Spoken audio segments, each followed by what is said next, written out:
Hello everyone, welcome to the logical classes. आज हम आपको क्लास 10th का रियल नंबर पढ़ाएंगे। देखिए, रियल नंबर किन नंबरों से मिलकर बना हुआ है? रेशनल और इरेशनल नंबर से मिलकर बना हुआ है। बेसिकली जो रेशनल नंबर होते हैं उनको बोलते हैं non terminating but repeating number, but irrational number को हम बोलते हैं non terminating and non repeating number. ठीक है, रियल नंबर में हम आपको सबसे पहले फंडामेंटल थ्योरम ऑफ अर्थमेटिक बताएंगे। फंडामेंटल थ्योरम ऑफ अर्थमेटिक क्या कहता है? यदि कोई कंपोजिट नंबर है, कंपोजिट नंबर को हम उसके प्राइम फैक्टर में लिख सकते हैं। अच्छा, कंपोजिट नंबर क्या होता है? कंपोजिट नंबर वो नंबर्स होते हैं जिनके खुद के अलावा भी फैक्टर्स होते हैं, ऐसे नंबर को कंपोजिट नंबर कहते हैं। या दूसरे वे में बोलना चाहे, जितने भी प्राइम नंबर उनको छोड़ दिया जाए तो बचे हुए सारे नंबर हमारे क्या कहलाते हैं? कंपोजिट कहलाते हैं। बस उसमें 1 को छोड़ दिया जाए। ठीक है, चलिए स्टार्ट करते हैं हम एक्सरसाइज 1.1। देखिए, जो पहला क्वेश्चन है हमारा, उसमें हमें प्राइम फैक्टर्स निकालने हैं। तो यहीं पे आप देखिए कैसे निकालते हैं हम। चलिए स्टार्ट करते हैं। ठीक है, सबसे पहला नंबर है हमारा 140, तो हम 140 को ऐसे लिखेंगे।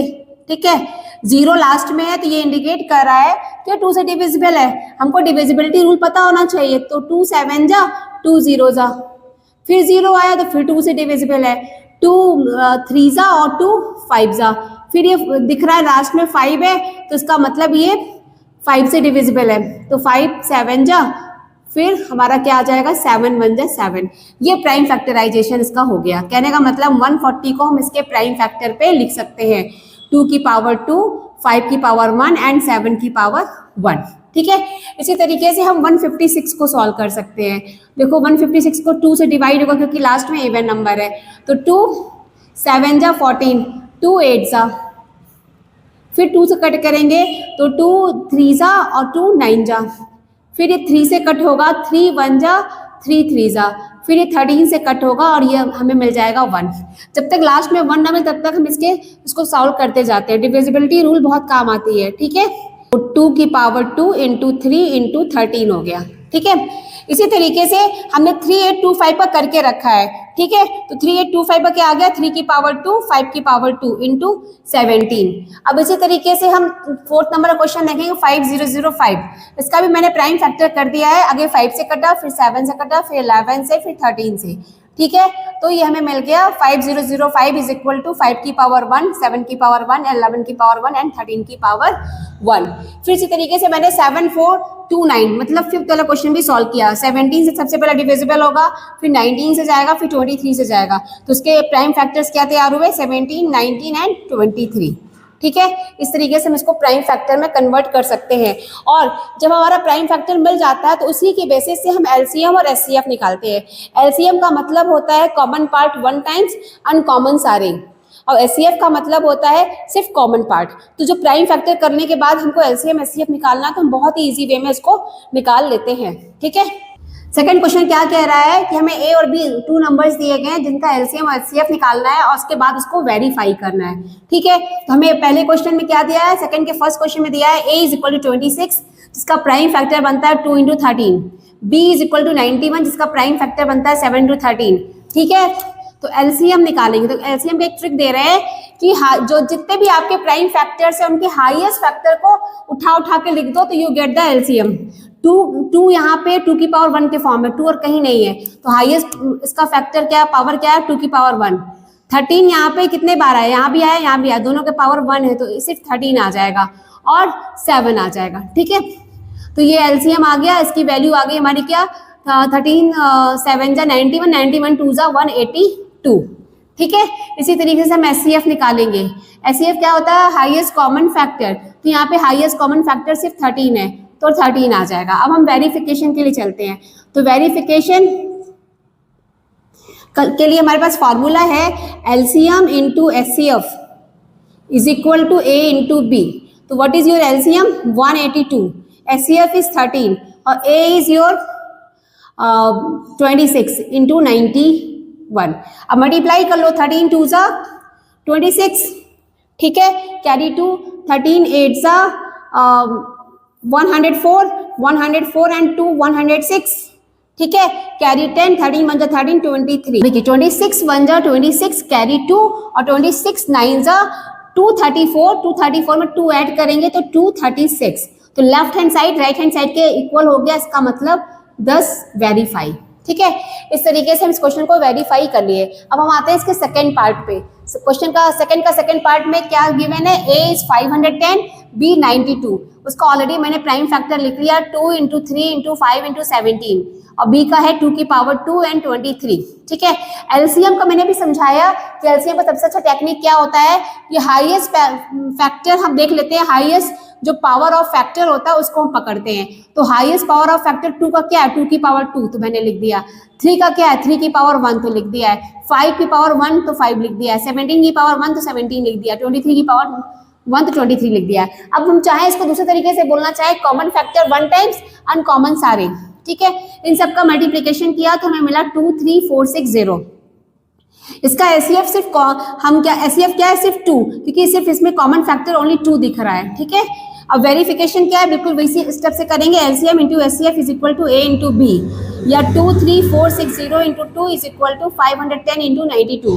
जब इसका इसमें मल्टीप्लाई किया यू गेट 46,920। सिमिलरली यहाँ पे भी हमको वही मिला 46,920। इसका मतलब ये भी वेरीफाई हो गया। इसी तरीके से हम थर्ड क्वेश्चन को भी देखते हैं। थर्ड क्वेश्चन में ए क्या गिवन है, 336, इसका प्राइम फैक्टर किया 2 की पावर 4 इंटू 3 इंटू 7 हुआ। बी का 54, इसका प्राइम फैक्टर है 1 इंटू 3 की पावर 3 है। बी क्या है, 54 है, जिसका प्राइम फैक्टर है 2 इंटू 3 की पावर 3। तो इसका एलसीएम क्या आया भाई, 2 की पावर 4 हाईएस्ट है तो उसको लिख लिया, 3 की पावर 3 हाईएस्ट है लिख लिया, 7 की पावर 1। ठीक है, इनको मल्टीप्लाई किया यू गेट 3024। अब एचसीएफ क्या है, कॉमन फैक्टर 1 टाइम्स, तो कॉमन फैक्टर हमारा क्या है कि 2 की पावर 1 और 3 की पावर 1, तो 2 इंटू 3 इज 6।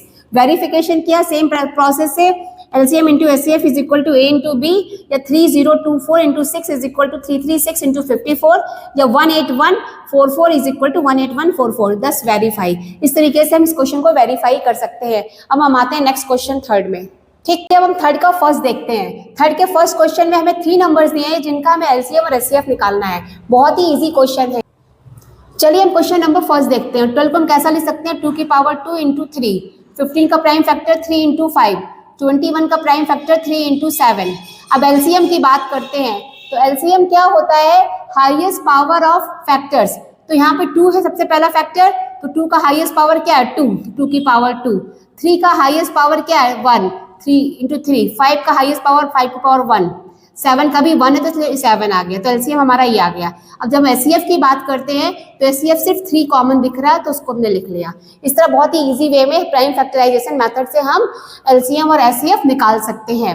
अब हम आते हैं क्वेश्चन नंबर 2 पे। क्वेश्चन नंबर में क्या दिया है, 17 को लिख सकते हैं 17 की पावर 1, 23 का फैक्टर 23 खुद होता है, 29 का फैक्टर 29 खुद होता है, तो एलसीएम क्या हो जाएगा 17 इंटू 23 इंटू 29, जिसका मल्टीप्लिकेशन आता है 11339।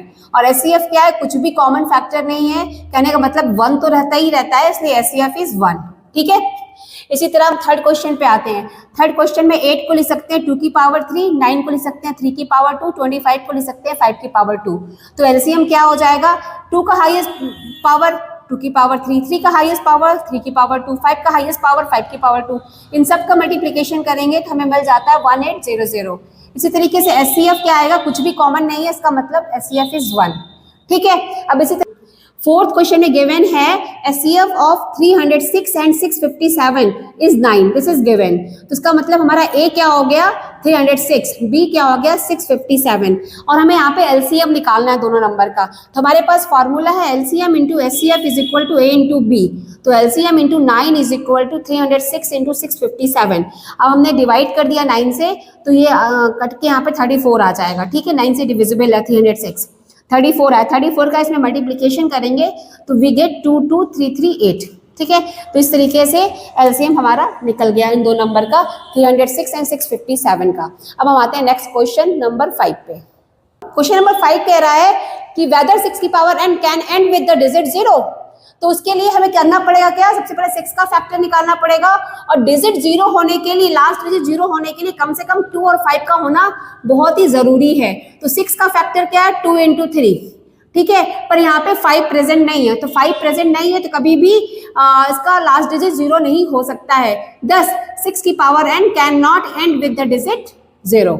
ओके, अब हम आ जाते हैं क्वेश्चन नंबर 6 का फर्स्ट पार्ट पे। क्वेश्चन चलिए क्वेश्चन नंबर 6 का फर्स्ट पार्ट देखते हैं। इसमें हमें क्या शो करना है, कंपोजिट नंबर हो, तो किसी भी कंपोजिट नंबर के लिए क्या फैक्टर मोर देन 1 चाहिए। ठीक है, चलिए देख लेते हैं। तो देखो इस क्वेश्चन में 7 इंटू 11 इंटू 13 प्लस 13 है, तो यहाँ पे 13 कॉमन है, देखो बीच में प्लस लगा है, 13 कॉमन ले लिया तो क्या बचा 7 इंटू 11 प्लस 1, और 7 इंटू 11 इज 77, 77 प्लस 1 इज 78।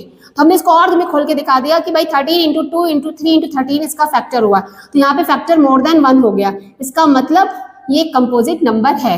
इसी तरीके से इसका दूसरा क्वेश्चन है, वो क्या है, 7 into 6 into 5 into 4 into 3 into 2 into 1 plus 5। देखो यहाँ पे 5 कॉमन है, हमने 5 कॉमन निकाले, कॉमन निकालते ही मान शो हो गया कि ये कंपोजिट है। फिर भी हम इसको सॉल्व कर लेते हैं। इनका मल्टीप्लीकेशन किया प्लस 1 किया, 1008 प्लस 1 दैट इज 1009। यहाँ पे भी फैक्टर मोर देन 1 आ गया, इसका मतलब ये कंपोजिट नंबर है। अब चलिए हम आते हैं 7 नंबर के क्वेश्चन पे। चलिए अब हम क्वेश्चन नंबर 7 देखते हैं। क्वेश्चन नंबर 7 में क्या बोल रहा है कि एक सर्कुलर पाथ है जिसमें रवि और सोनिया ये दोनों एक पॉइंट ए से स्टार्ट करते हैं राउंड लेना, सर्कुलर पाथ में मूव करना स्टार्ट करते हैं। ठीक है, सोनिया को एक कंप्लीट राउंड लेने में टाइम लग रहा है 18 मिनट्स का, और रवि को एक कंप्लीट राउंड लेने में 12 मिनट्स का राउंड लग रहा है। ठीक है, कह रहा है कि कितने समय बाद दोनों मिलेंगे पॉइंट ए पर। ठीक है, तो इसका मतलब सोनिया कितने समय बाद मिलेगी, 18 का ही मतलब 18 का मल्टीपल ही होगा, और रवि भी जब मिलेगा तो 12 का ही मल्टीपल होगा। तो 18 का मल्टीपल और 12 का मल्टीपल हो रहा है, इसका मतलब यहाँ पे हमें क्वेश्चन में एलसीएम निकालना पड़ेगा 18 और 12 का। तो 18 का प्राइम फैक्टर होता है 2 की पावर 1 3 की पावर 2, 12 का होता है 2 की पावर 2 3 की पावर 1, तो एलसीएम क्या हो जाएगा 2 की पावर 2 इंटू 3 की पावर 3 दैट इज 36 मिनट। इस तरीके से इस क्वेश्चन को हम बहुत इजी वे में सॉल्व कर सकते हैं। ठीक है, चलिए अभी हमने आपको फर्स्ट एक्सरसाइज 1.1 कराया, अब इसके बाद हम आपको 1.2 कराएंगे नेक्स्ट लेक्चर में। Okay, bye.